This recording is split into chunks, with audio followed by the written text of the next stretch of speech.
Mwana program pale.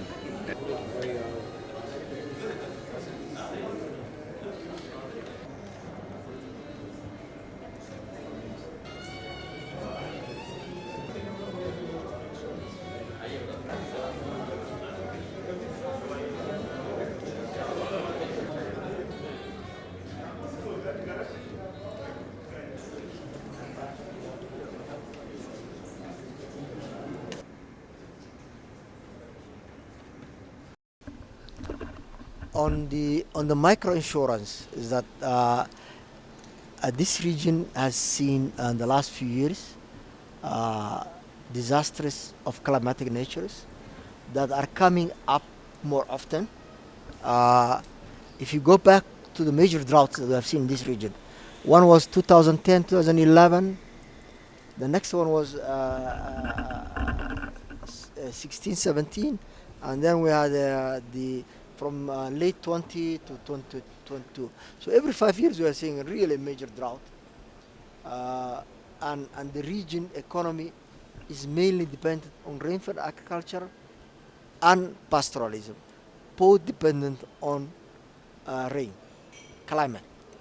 So what we are trying to popularize in the region is the issue of microinsurance. So people who are in subsistence farming can cope with these climatic shocks.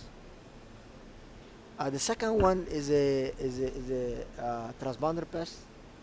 The one that most of you know is the desert locust infestation that happened late 2019 to early last year, and that requires coordination and collaboration between our member countries, but even beyond our member countries, because that infestation first came from Saudi Arabia to Yemen, and then to the Horn. So we need to collaborate between us, but also collaborate with countries that are next to us. And if we don't do, we will not be able to tackle, because these pests don't know boundaries. Today, the country that is the infestation source, tomorrow will receive back, because the winds are going from north to south, south to north, changing with the season. And for example, the desert locust follows vegetation, rain, and the wind. So we need, so that's why we're gathered here. Basically, how to create a platform and a coordination mechanism, regional and interregional. I think you realize that if you talk of 83% of the land mass, and ASAL means that there is a transition from arid to semi-arid and fully arid land, then the type of livestock farming are different. So there are those ones that are in the marginal, meaning that they are able to have improved breeds where they will be high yielding, and of course they have fewer numbers, and they can be, they can easily be managed.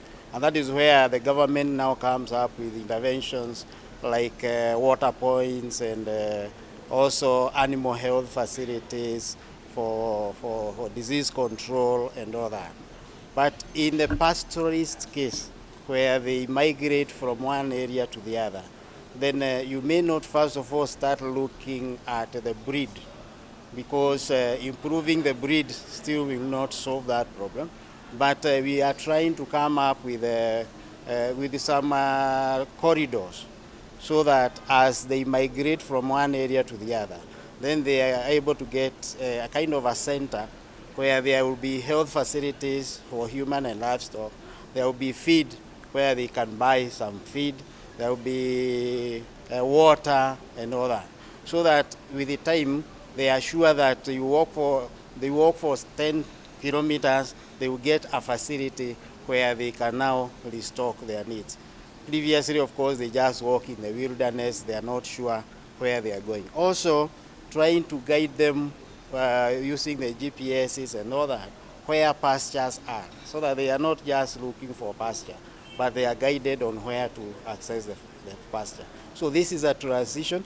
It is at different levels for different types of livestock farmers in these areas.